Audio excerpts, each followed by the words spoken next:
Babak kejutan demi kejutan, pekan ini seolah panas mewarnai sederet publik figur yang tersandung polemik poligami. Betapa tidak, heboh ditimpa kabar telah menikah siri dengan Sunu sang mantan vokalis Mata Band, disusul dengan munculnya serangkaian foto-foto mesra dengan Sunu, Ustazah Pipik Dian Irawati pun dikabarkan menghilang. Tak sama dengan Pipik, Sunu yang berusaha menyangkal rumor pernikahan dirinya lewat sosial media pun mendadak mengunggah foto suci sang istri tanpa menambahkan kata-kata apapun. Uniknya berbeda dari Sunu, Suci istri Sunu justru menguntai teka-teki. Pasalnya Suci mengunggah status tentang perbuatan baik yang akan dibalas dengan kebaikan dan mempertanyakan apa yang terjadi jika sebaliknya. Apa maksud dari untaian kata-kata Suci di sosial media itu? Benarkah kalimat tersebut ditujukan Suci kepada Sunu dan Pipik yang tengah mendulang geger karena dikabarkan telah menikah siri?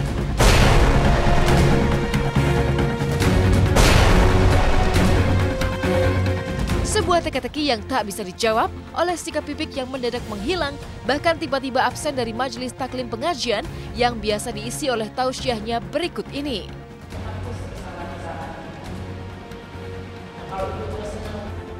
Kalau nggak jadi orang kita pasti masih kalian tahu. Nggak usah kayak gitu kali, kita nggak tahu siapa tahu ya. Mami berhalangan, itu aja bilangnya. Jadi saya nggak tahu. Bener nggak tahu. Nggak tahu saya. Orang saya suruh gantiin aja. Saya juga nggak bisa. Mendadak.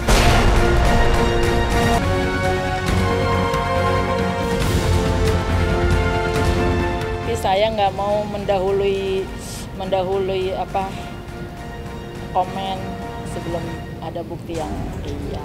Enggak sih, biasanya sih kalau misalnya ini dia datang, pasti datang. Enggak ada informasi, selalu undangannya pasti ada disebutin. Setiap hari Kamis. Iya. Kadang-kadang paling di grup aja misalkan maaf Umi nggak bisa datang karena sakit, paling gitu aja sih pas pagi-paginya.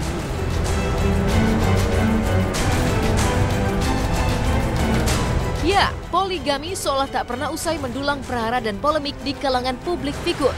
Tidak hanya Pipik Dian Irawati, Ustadz Ahmad Al-Habsyi yang baru saja resmi bercerai dari Putri Aisyah Aminah yang tak terima di madu pun kini berbuntut prahara. Pasalnya, meski gugatan Putri untuk bercerai dikabulkan oleh Pengadilan Agama Jakarta Timur, tapi konon pihak Putri pun kecewa karena tuntutan Putri tentang harta gonogini tak sepenuhnya dikabulkan oleh majelis hakim. Di antaranya tuntutan nafkah mut'ah sebesar 500 juta rupiah yang diajukan Putri konon lengkap dengan bukti-bukti pernikahan siri Ustadz Ahmad Al-Habsyi dengan istri kedua yang patah tak mendapatkan persetujuan hakim.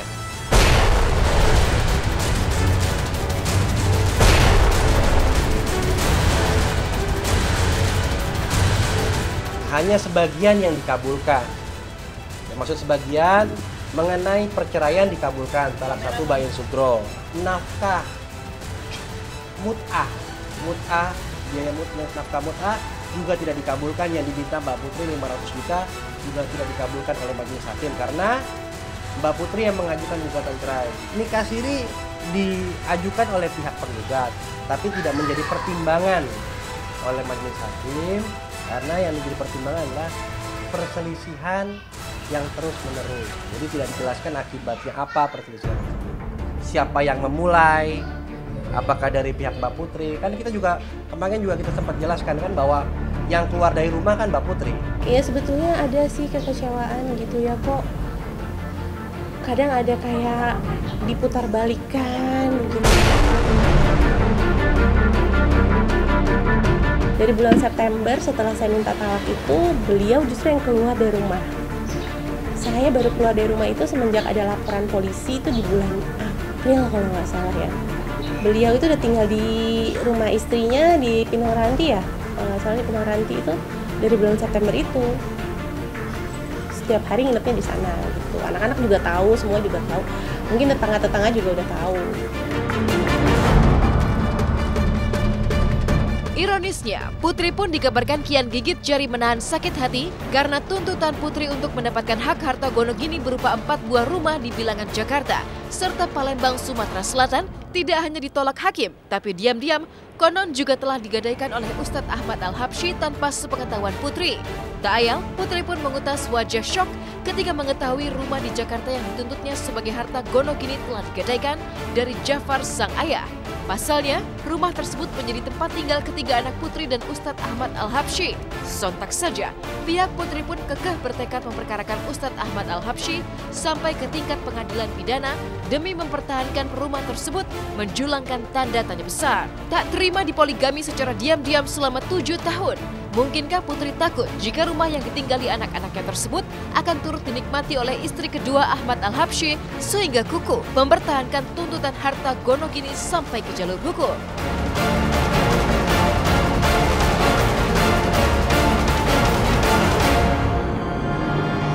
Mengenai biaya anak, nafkah anak, Ustadz diberikan kewajiban oleh majelis hakim untuk biaya anak sebesar 15 juta sebulan.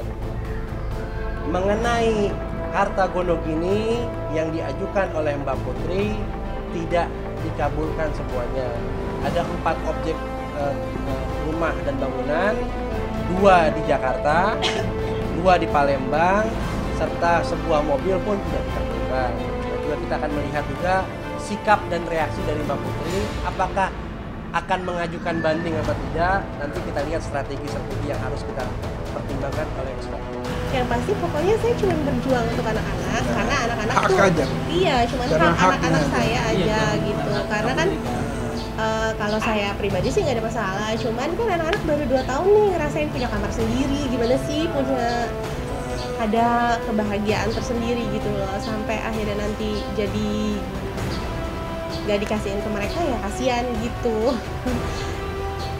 Kalau yang di Palembang kan memang itu ditempatin sama orang tuanya, kita nggak ganggu apapun. Jadi yang rumah ini baru 2 tahun gitu. sudah 2 kali digadai. Cuma kita nggak tahu pertimbangan hakim apa sehingga bisa mengatakan begitu. Kita juga bingung lihat tadi pertimbangan. Kadang-kadang dia bilang diabaikan, kemudian di sini diputuskan lain. Diabaikan anunya alasannya ini diabaikan, tapi putusannya lain. Nggak ngerti kita. Jadi kita mesti baca dulu papernya itu. Nanti kita akan bawa ke ahli hukum, kan? Ahli hukum pidana. Dan tidak ada orang bercerai itu bahagia, tidak ada pasti. Dua-dua tidak bahagia, kan? Ya itu nggak tahu, kalau ada yang bahagia nggak ngerti ya juga ya.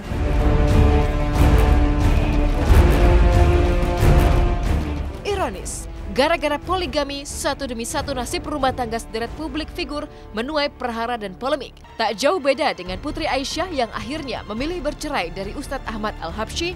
Dian, istri penyanyi religi Opik pun memilih hengkang keluar dari rumah tempat tinggalnya dan tinggal bersama Dina sang adik karena tak terima dengan pernikahan diam-diam Opik dengan Wulan, personil backing vokalnya sendiri. Mau tak mau, teka-teki baru pun mencuat. Kukuh mengurai sikap diam, mungkinkah Dian tengah mengambil ancang-ancang untuk menyusul langkah Putri Aisyah menggugat cerai Opik karena tak mau dipoligami? Mbak Dian lagi gimana? Jadi ini ada di rumah. Tapi sehat. Alhamdulillah sehat-sehat. Aku mau komen. Gak berani ngomong banyak soalnya. Nanti nunggu Mas Opik sama Mbak Dian aja. Mbak Wulan? Ya pasti kenal lah ya. Pernah kerja di sini juga kan? Baik kok, baik semua. Nggak ada apa-apa, aku sama Opik baik, sama Mbak Dian baik. Nggak ada apa-apa, makasih ya. Maaf Mbak, nggak bisa. Ya, Mbak. Kalau ngomongin hukum, boleh-boleh aja. Boleh orang berpoligami gitu loh. Tapi kan tinggal pertanyaan balik lagi ke diri kita sendiri. Mampukah kita jadi sosok yang adil, sosok yang tetap bisa memberikan kasih sayang kepada yang pertama, yang kedua, atau yang ketiga, atau sampai yang keempat.